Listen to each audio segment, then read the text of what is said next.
Thank you all for being here, and thank you too for being here. The governor of Maine, Janet Mills, is with us today. She has recently announced that she is running for Senate, and I find this a really fascinating moment in national history, which I do. I don't really do state history, but because of this governor and because of this particular race, the state race has real national implications.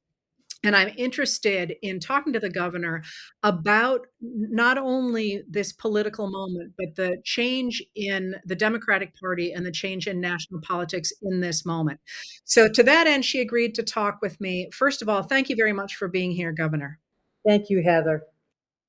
So, one of the things that interests me right now, Governor, is that there is, it seems to me anyway, at the national level, a real push for the National Democratic Party to stand up more strongly than it has been to Donald Trump, or at least more than it has appeared to be standing up to Donald Trump.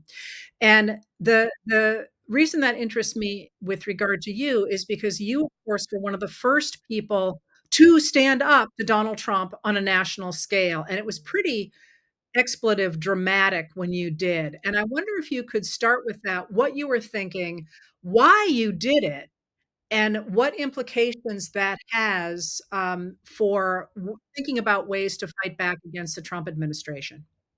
Sure, thank you. That February morning in the White House, I was not expecting an encounter with the President of the United States. I'll tell you that. And he had been going on for a good hour and a quarter, so campaign style, giving a kind of ranting speech, mostly about how bad he thought Biden was, things of that sort. And I was already like asking my friends at the table, "Can we just leave? Because this isn't productive." It was pretty frustrating. And then he turned on me in the context of this executive order he had issued involving transports. And as you know, he said, "Are you going to follow my order?" And I said, I'm following state and federal law." As an attorney and as American citizen, that's what I thought was the appropriate response. He said again, dared me again. I said again, "I'm going to follow state and federal law." And then he said, "Well, you better follow," something like that. Then he said, "I or we are the law." Well, to me, that was a jaw-dropping moment. Not just for me, but I guess a lot of other people heard it. Um, I said that because, I say that was a jaw-dropping moment because it harkens back to Louis the 14th. "I am the law, l'état c'est moi." Yeah. And the Constitution, as you know, tells the president that the president must take care that the laws be faithfully executed. And so when he said, "You better follow my directive, my executive order, or you're going to lose all your federal money," that's when I said basically, "Hey, I'll see you in court." And then we did see him in court. A few weeks later, his Department of Agriculture's Brooke Rollins sent me this weird letter saying she was cutting off the spigot, not going to pay for school lunch programs in Maine anymore. Well, there's 172,000 kids in Maine who get school lunch with the help of some federal money. I thought that's a weird thing to do, cut off school lunch for kids. And so we filed suit immediately. Within 1 week, we got a 70-page order from a Republican nominated judge in Portland, Maine, who gave us a temporary restraining order against the federal government, saying they couldn't just cut off funds for the school lunch program and other things because they disagreed with Maine law on transgender sports, whatever. To me, it wasn't the issue. The issue wasn't about sports. The issue is about the rule of law and about upholding the Constitution and the very important principle of separation of powers and the balancing of powers that Constitution embodies. Um, I gave a talk the other night to Maine lawyers for the rule of law. I told them I thought that was redundant. All lawyers should be for the rule of law, right? But that what's embodied in our Constitution is too valuable, too highly prized to give up now, not to stand up whenever we see a violation of these basic fundamental rights: the right to speak up, the right to stand up for your people, the right to redress grievances, the right to petition government, the right to free speech, obviously. And those are the battles that are happening now all across the country. And it's really disturbing to me. I've been thinking about this for a while. And I've been thinking about maybe things will change. Maybe things will turn for the better, but it hasn't. And every day when I read the news and I read your column and I watch things like Colbert and Kimmel and I read the national news, I keep hearing about things that are going on that are very disturbing, like what's happening in Chicago right now, what happened in Los Angeles, what's happening in the streets of cities and towns across this country. And Mr. Trump, a year ago, ran on a promise that he would bring down inflation, that he would lower prices at the grocery stores. I don't see that at all. I see these whipsaw tariffs, this roller coaster economy that he's propelled us into, being damaging to Maine people. And I see the threats to healthcare being really, really frightening. Um, taking away Medicaid, taking away SNAP benefits for small children. Why would you do that? Why do you do that? So go ahead. I'm sorry. Well, no, I don't I'm mean back to. I'm back on the I share your dismay, but I'm back on the relationship between the nation and what you were just talking about and the state of Maine, because I think this is a problem that a lot of people, not only the lawmakers in states, but also individuals in states, are really having. And that's that although, you got a lot garnered a lot of attention standing up for Trump, standing up against Trump, I'm sorry, that actually did come back and hurt the people of the state of Maine in a way that it makes it clear that you're going to have to find ways both to resist the federal government and to recognize that you've gotta find some way in a state to make Trump voters happy enough to keep you in office, which, that's one of the reasons I think you've decided to run for Senate is because you have in the past managed to win at a statewide level, which is hard to do in the state of Maine when you have the 2 districts that are so very different from each other.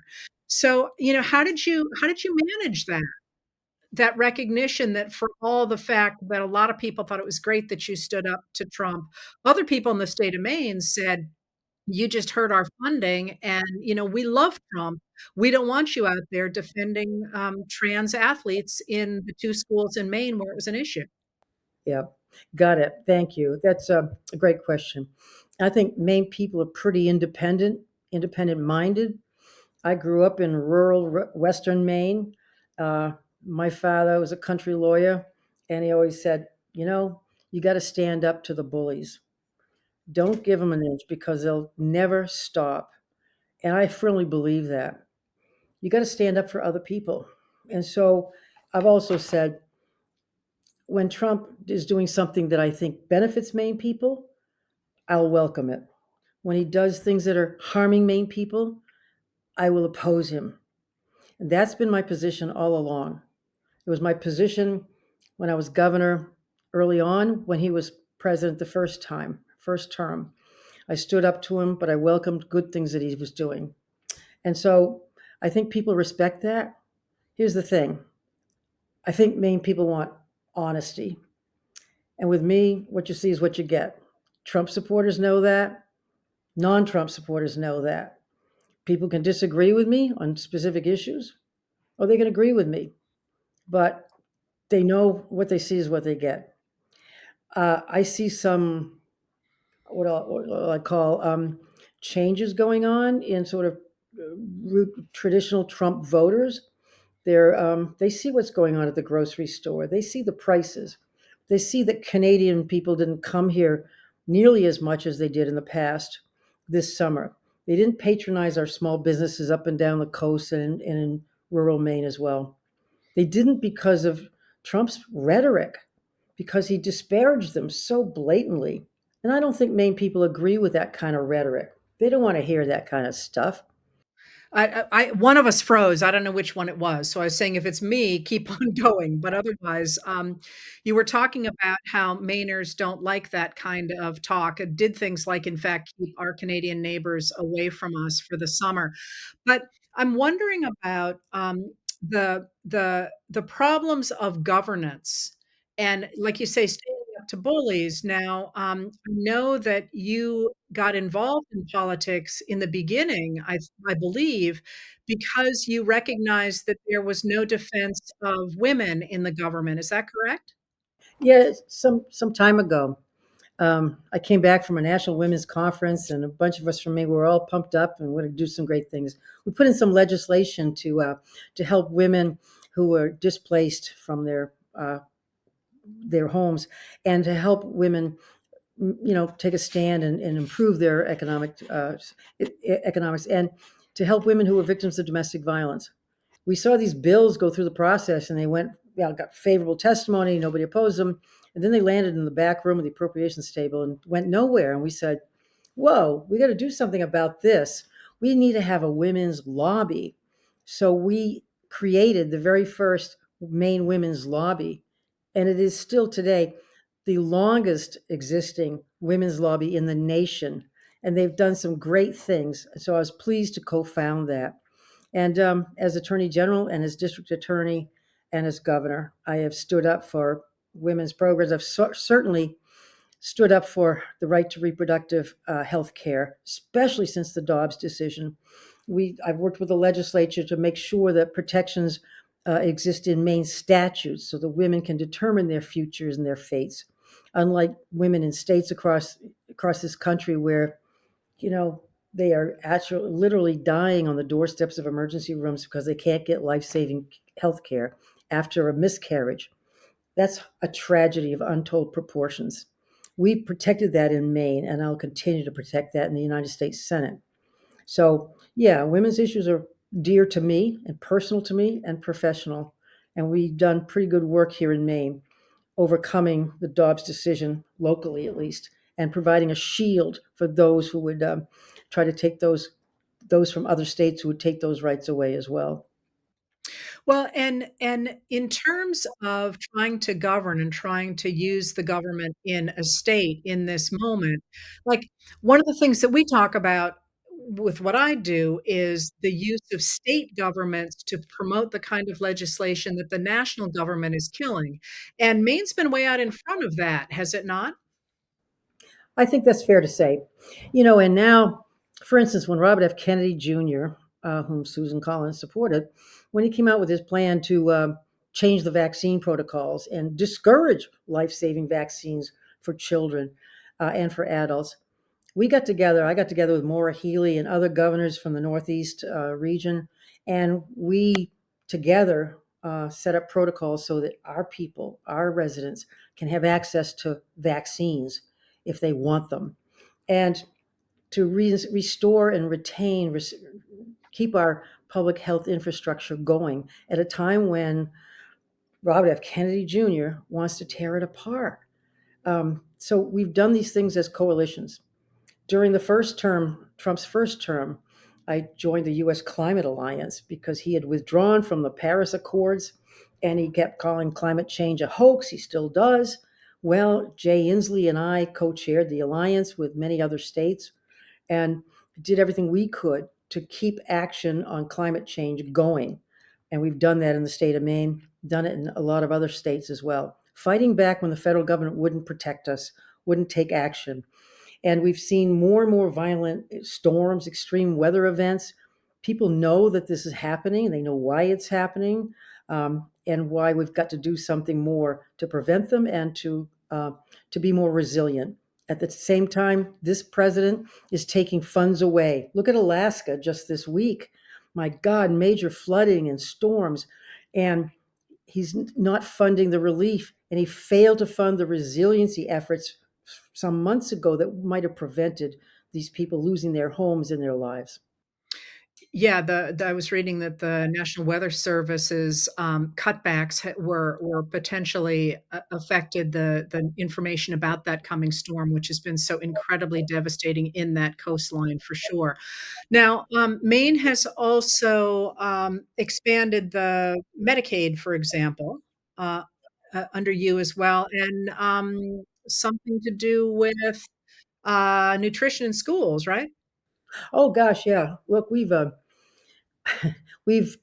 made a lot of progress in Maine on a number of areas: healthcare and education, climate action. These are all areas where I've focused and had my as my priorities. But Medicaid, first day in office, I expanded Medicaid to 100,000 people in Maine. We expanded Medicaid, and now health that health care is being threatened by the so-called Big Beautiful Bill, as is food benefits, SNAP benefits for thousands of Maine children and families.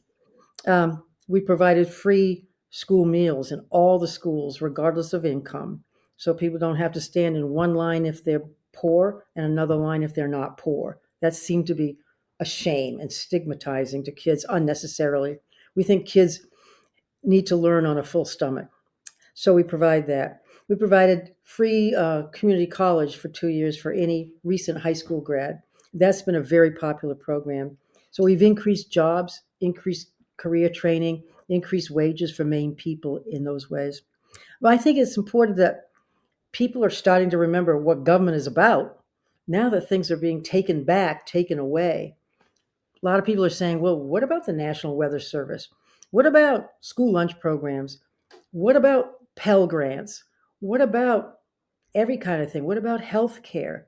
And now with this debate in Washington between the competing CRs, continuing resolutions, and whatnot, and extending the Affordable Care Act tax credits, I think people are seeing, whoa, tax credits? Why not continue them? Because more than 60,000 people in Maine, well more than 60,000 people, are able to pay their monthly insurance bill, health insurance bill, because of those tax credits. I don't think anybody wants to see them go away. So when our current senator, Senator Collins, last week called the Democratic proposals, quote, a poison pill, I had to think to myself, wait a minute, it's health care. With all due respect, I don't think health care is a poison pill or a poison anything. Well, see, this is why I'm interested in governance in the state of Maine, because from where I sit anyway, Maine is a state that, unlike a number of purple states, has not been taken over by one side or the other. And you're making an argument, I think, for um, government that actually does stuff that people want, but that is not easy to do in this moment. And I'm wondering how you is there a secret to negotiating your way through being able to do these things in a state where your predecessor was a MAGA Trump Republican, Paula Page, and, there's another election coming up.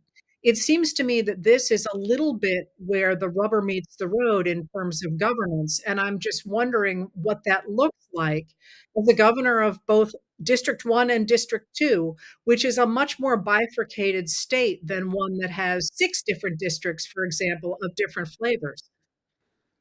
That's true, boy oh boy. But I've been fortunate to be able to campaign earlier years about all kinds of things across the state. I'm a second district person. I was born and raised in Farmington. I live in Farmington now. That's in the western part of the state, rural area.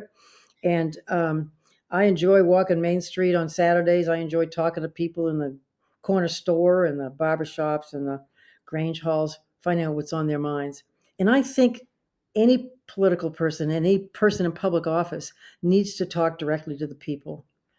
And that does two things. One is you find out what's on their minds, what the issues are, and what they're hearing and seeing. And two, it makes you more transparent and you get to find common ground. I can walk into a restaurant or a diner in Farmington, Maine, and see people of all different political persuasions, but I will know them and they will know me. And I think finding common ground with people of different views is really, really important, whether it's the first district of Maine or the second district of Maine. I'm not. I, I have differences of opinion with people in this first district as well as the second district, but they know where I stand. What you see is what you get. I think. So that's really interesting. That's not where I thought you would go with that. And that speaks to the actual original nature of the idea of representative government, that you actually know your representatives. And it's true. I know the state. I have 2 state senators who live near me. I know them both by name. And I'm sure that's not the case if you live in, New York City or California. That's really interesting. Since I have you, I want to ask you one thing that may be out of your ken, and if so, I'm sorry. I didn't mention this to the comms people that I was talking to about this interview. It is my understanding that Maine has the best rate of people who, are incarcerated, and then when they go out, do not go back into incarceration. I've read that, and I've never seen anybody mention it. What's going on? I think that's true. What's going on is I love the people in my cabinet. I mean, I hired them not necessarily knowing all of them at the time, but knowing that they had the capability of being great. And during the pandemic, every one of them stepped to the plate and was actually very great. Randy Liberty, who's the commissioner of corrections, which is a strange name for that department, isn't it? He's just the most humane person. He really believes in redemption. And he's incorporated so many programs in the prison system, the state prison, where people are serving potentially very lengthy sentences. But he took money from the what's her name, Dorothy, what's her name? Anyway, money from that scholarship fund and provided a good education to any inmates who want it, any residents of the prisons. We have a debate team at the prison, and their first debate, first time out, I think 2 years ago now, they debated MIT and they won 5-0. It was amazing. So there's a lot of talent there. And he wants to make sure that, and we all want to make sure that when people are released, because most of them will be out again in society, that they have the tools to make a living and be a productive member of society again. And he's provided medication assisted treatment for substance use disorders. Anybody who wants it. That's been a big boon as well. And all kinds of uh, job training, including software designs, software engineering, those kinds of things where people can make pretty good money. So a number of things he's done, they're just way outside the box and so creative. I'm very proud of that department and proud of him. Well, I feel like in our country, we don't talk enough about our prison systems, and I read that about Maine, and I'm like, "Maine? Really?" And I so education, job training, and substance abuse, disorder treatment. That seems like something we could take on a national scale, doesn't it? We could Um, indeed. well, thank you. It's been really interesting to figure out, I think this relation how you play a system that a system of governance that tries to do the best for a state's citizens, at the same time there is this huge national battle going on, is really interesting, and it's been you have always been, to my mind, focused on the state of Maine, and yet now you're on the national board over something that seems to be a national fight even more than it is about the state of Maine, and I think that's a really interesting problem of governance, and I don't quite know how one does it, but I appreciate the chance to talk to somebody who is doing it apparently pretty successfully. Thank you. I appreciate your time too. And I'm looking forward to taking on this campaign, taking on the entrenched incumbent, defeating the incumbent, Susan Collins, and getting down to Washington and making my case again, doing whatever I can to for the people of Maine. Well, thank you, and best of luck to you. Thanks for being here. Thank you, Heather. Thank you for all you do.